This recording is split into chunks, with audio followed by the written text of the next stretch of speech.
Close your eyes and imagine the vision of you who's no longer afraid of running out of money, losing healthcare, or buying groceries with bag lady energy. Imagine the version of you who knows what you can draw down in retirement, who understands your taxes, who has a plan for early retirement, healthcare, and a roadmap for where you'll live. What if you trusted your future again? This is Queer Money, episode 621, and today we're giving you a glimpse of the results of a recent unscientific Queer Money poll on how you're all feeling and what we can do about it. Hey there, it's David here in cold Ohio. Real quick, I want to tell you to skip the cliches when it comes to freedom. Invest in real mobility through the Optimize Portugal Golden Opportunities Fund. More about that from John in just a bit. So we recently asked our email subscribers, those who are signed up for the Queer Money newsletter. Now, if you are not signed up for the Queer Money newsletter, there's a couple ways you can do that. One, you can go to queermoneypodcast.com and sign up for the Kickstarter, or you can click the link in the description below and sign up for the Happy Gay Retirement Calculator. If you get both of those, you will be on our email list. Not both of them, either one of those, you will be on our email list. So the question we asked was, if we could help you fix one thing to help you feel more confident about your retirement, what would it be?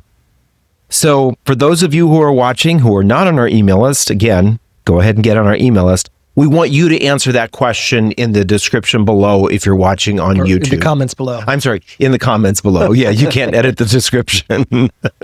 So the impetus for this question actually came for David and I have had a sort of an 180-degree, I think, transformation since where we were last year at this time. As many of you know, things really went south for us. We almost canceled the show because we didn't have any funding. But since we sort of adopted, we don't give an F energy. Yes. Things have kind of turned around, and especially since we've started talking about retiring early and retiring abroad. Retiring early, which is something that we actually did a few months back.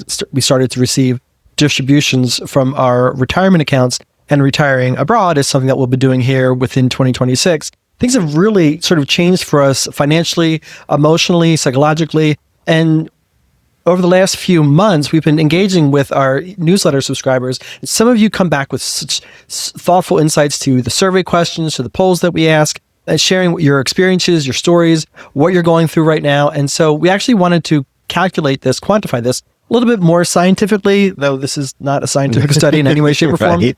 We asked people this question of, because we were sort of surprised about how we're feeling right now. We wanted to ask how you are all feeling right now. Yeah. So how are we feeling right now, David? Well, I think you kind of did put some of it into context. The end of last year was a very difficult time for us. Not only was it the election, but it was the fact that our funding for the podcast got pulled, and we were seeing so many companies not wanting to work with the LGBT community. It wasn't just us. It was a variety of individuals in the community, both in the personal finance space and outside of the personal finance space. But I think that, like you said, you and I started to we digested what was going on and made some changes. Now, I will say we had a steady income coming in 2025 that we just found out is going to end in early 2026. So I'm feeling a little anxious about that in general. But the fact that we do now are able to draw on and are taking a very small amount every year from our retirement accounts, it does help me feel a little bit more secure about what we're doing. Also, the fact that you and I have really spent some time calculating how much we're going to need in retirement, how much we can spend now until we actually reach true retirement age and start taking Social Security and start getting healthcare through Medicaid or Medicare. Medicare, yeah. And so we've started to feel a little bit better. Ironically, compared to how we were exactly this time last year. Yeah. So I think we're feeling a little bit better, but obviously I think with the same thing with many of you, there are so many things that are still making us feel insecure about where we are at in life. And so I think that it's time for us to try to figure out how to shore some of those up. Exactly. So we got about 50 to 60 responses from those of you who responded to this particular poll.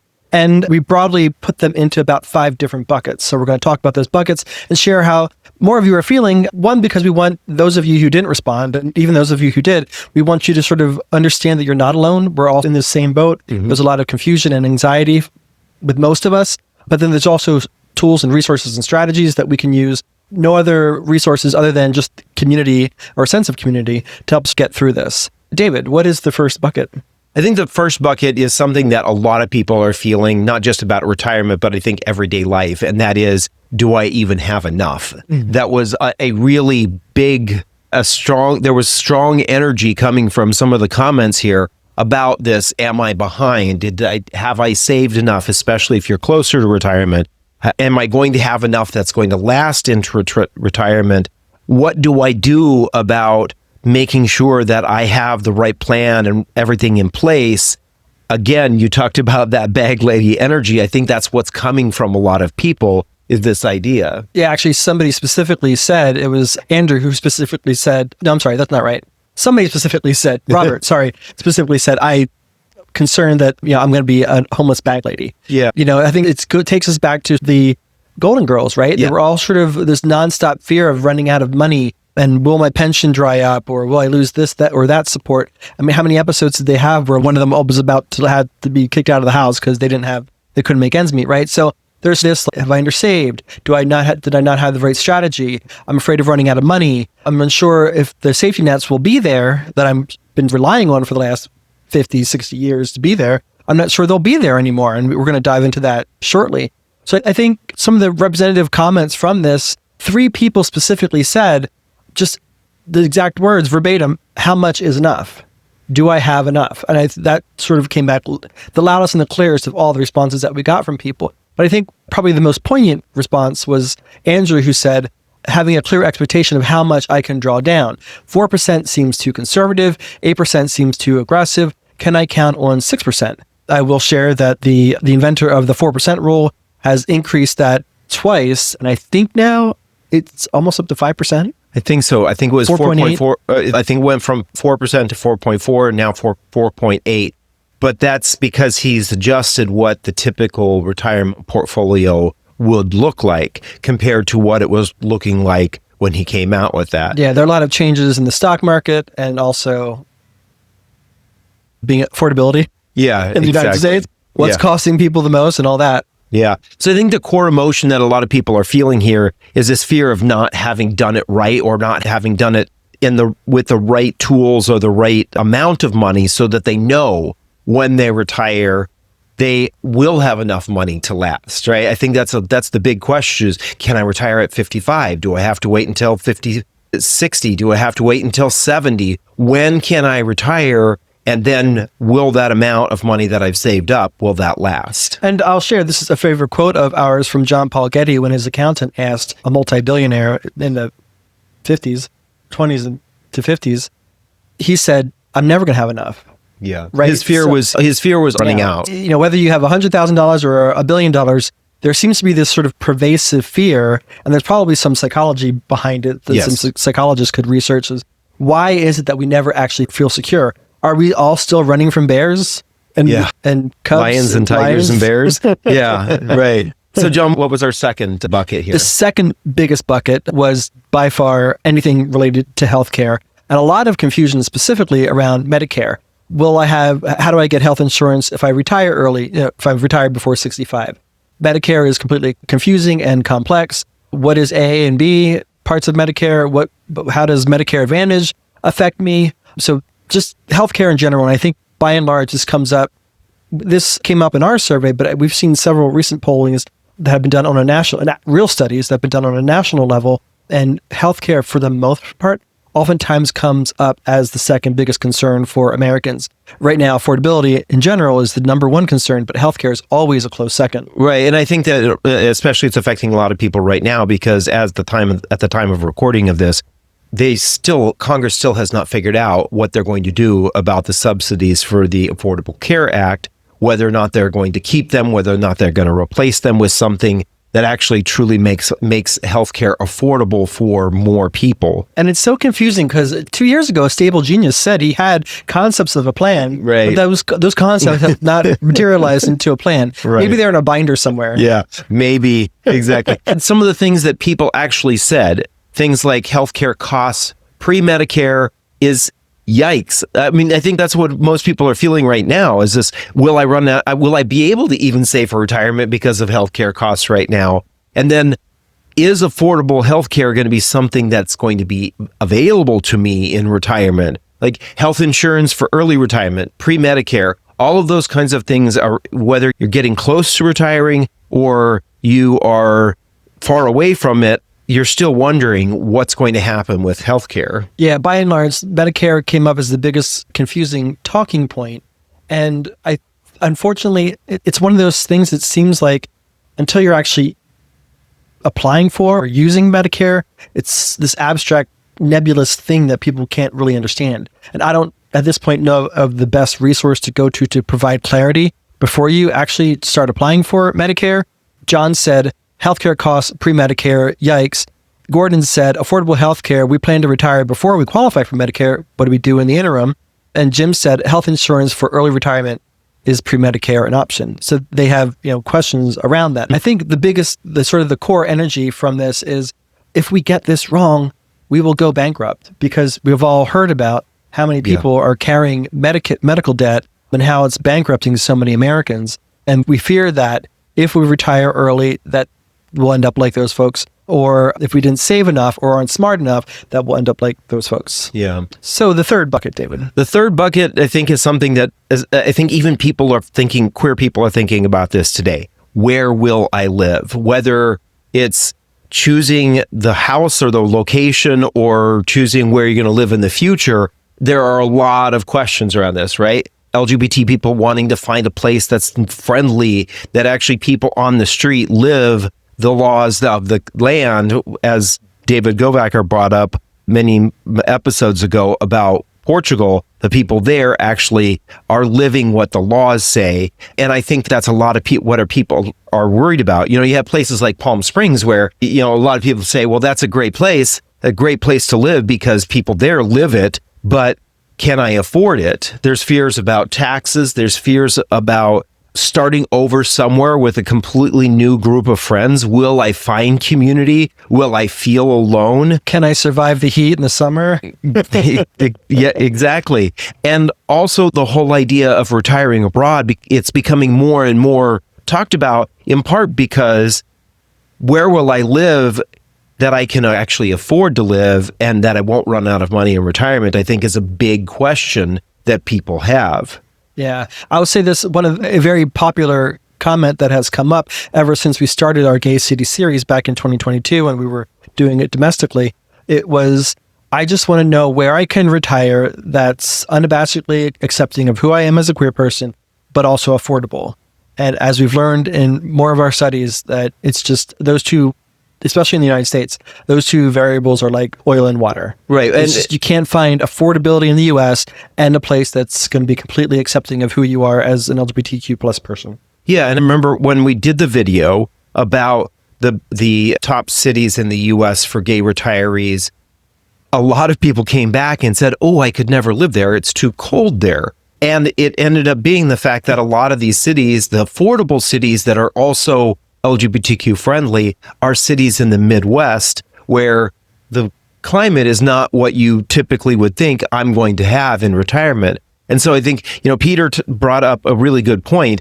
Can I move to a gay community that's also affordable? He actually said more gay communities from high-priced urban centers are more affordable places. The question is, we actually had this conversation with someone who said that they want to retire in Los Angeles in 20 years. And we said, you're going to have, based on the current rate of inflation, you're going to have a portfolio of roughly around $9 million to be able to retire in Los Angeles because it is such an expensive city.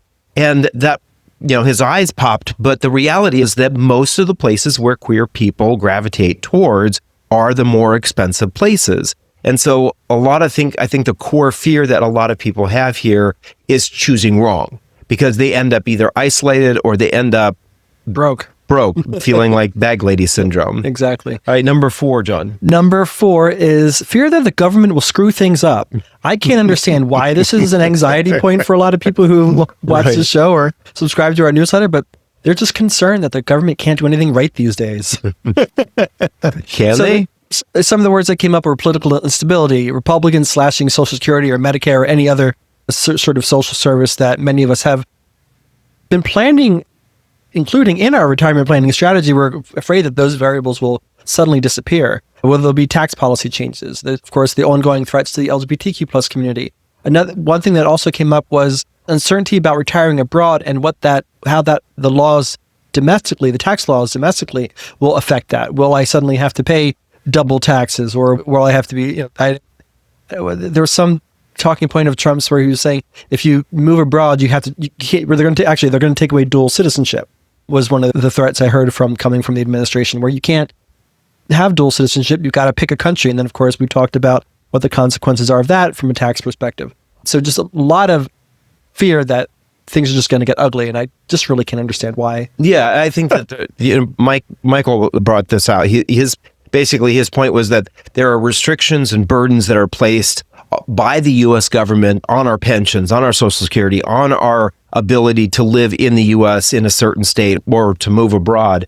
And so all of those kinds of concerns are things that it makes total sense that people are worried about that, because if you make the decision to move to Portugal or Mexico or Uruguay, and you're living in a place where it is affordable, and all of a sudden the tax laws change and you don't get Social Security, or the tax laws change and you do have to pay even more, then all of a sudden maybe now you're looking at, I can't even afford to live in this more affordable place because I'm actually getting less money from the U.S. government because I paid in through the Social Security system or out of my retirement accounts. Yeah, it's corollary with the uncertainty of the business community. Tariffs on, tariffs off, tariffs high, tariffs low, taxes. I think there's just so much uncertainty for large corporations as well as mom and pop businesses.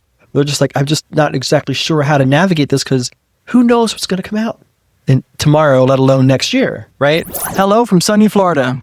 Like you, your IRA deserves better than bland. With Optimize, you can roll it over into the Portugal Golden Opportunities Fund, keeping tax perks, building wealth, and unlocking Portugal's Golden Visa. Click now in the video description to discover more. Number 5, David. Final bucket. Yeah, so I think this is one that kind of separates the numbers from the actual feelings, and that is I want peace of mind, not just numbers. But the numbers are what can actually help you build that peace of mind. But people are actually telling us they want something else that helps them understand that those numbers actually work, whether it's a trusted advisor, ongoing guidance. That's the kind of guidance, and the reason why John and I are moving more towards retirement on the podcast is because that is something that so many of you are asking for, is this ongoing information that helps you feel like you actually are making the right decision. They want someone to look at their portfolio. They want this reassurance. I think it really comes down to, can I have confidence that all of these decisions that I have to make before I retire and all of these decisions that I have to make during retirement will actually allow me to live out the kind of life that I want in retirement. Yeah, to make sure that you don't outlive your money. I think this is most poignantly brought up by Matthew, who said, the only thing that can make me feel good about retirement is if I actually will be able to retire. And unfortunately, that's not the strategy. You can't just wait until you're in retirement to realize whether or not you actually can retire, or you can, you won't outlive your money. Yeah. Right? There are ways to figure that out. And I think, to me, I know that we have here, the core energy here is that I don't want to do this alone. I think it's more specifically, I want a sense of community. I want to know that other people are going through the same things that I'm going through. I want to know who I can rely on, who isn't always looking to make 2% of my assets under management, right, or who isn't looking to charge me an arm and a leg for just a support. Who can I call and say, does this make a lot of sense? Can you cross my I's and help me cross my T's and dot my I's? Exactly. Just a little bit of support. I think it's what we're all looking for, is just a little sense of community. Yeah, and I think one of the things that I'll call out here is One of the reasons why you want to be on our email list, especially for those of you who have gotten the Happy Gay Retirement Calculator, is we're going to be making some major updates to that. I'm providing more information to you with that calculator here in 2026 that will help alleviate, or maybe not necessarily alleviate, but help you understand more some of these numbers and what they can do for you. Yeah, our goal is to provide you more clarity than we maybe have already. So look for that coming out. But at the end of the day, every one of us, every one of these responses, from how much is enough to where will I live in retirement to will Medicare bankrupt me, comes to the same truth. You're not afraid of retirement. You're afraid of retiring without a plan. And that's, as David said earlier, is exactly why we're here. Yeah. Because next year, we're going to be not just answering these questions, we're going to be building or helping you build your own roadmap to where it is that you really want to go. A roadmap for healthcare before the age of 65, a roadmap to how much is enough, and a roadmap to where can I live. I think that especially for those of you who are looking at moving abroad, what is the roadmap to protecting my partner, my money, and my peace of mind so that I feel like I'm in a community? And we also want that roadmap to be built for us and by us. So this is something that we will be doing collectively as a community. Right. So if you heard yourself in Lynn or Tanya or Jason or Joe or Mark or James or any one of the amazing humans who replied, you're exactly who the season is for, the 2026 season. Retirement isn't a guessing game. It's a strategy. And together we're going to help you build yours. So remember, we asked at the beginning, if you are not on our email list, please share in the comments if there's one thing that we could do to help you feel more confident about your retirement, besides giving you enough money to retire. Obviously, we can't do that. We haven't won the lottery yet. Right. What would that be? What is that one thing that would help you feel more confident? And remember, if you haven't gotten the Happy Gay Retirement Calculator to start planning, do so now. We will be sending it out to the update out to those people who have already received it. So make sure you get it now. And then join us for the last episode of 2025 when we cover wildcard cities that you might not have thought about retiring as a gay retiree. So look out for that coming out next week. And then our first episode of 2026, we'll dive into unique tips and strategies to adopt a different mindset about how you're thinking about the new year. And stay tuned for some big stuff coming in 2026. If you love this episode, as always, please remember to like, subscribe, click all the bells and whistles, and share this with your friends who want to retire fabulously or fabulously abroad. And until next time, stay fabulous. If you're not sure if you'll ever retire, watch this episode here, which will map out your plan to retire in the next 10 years.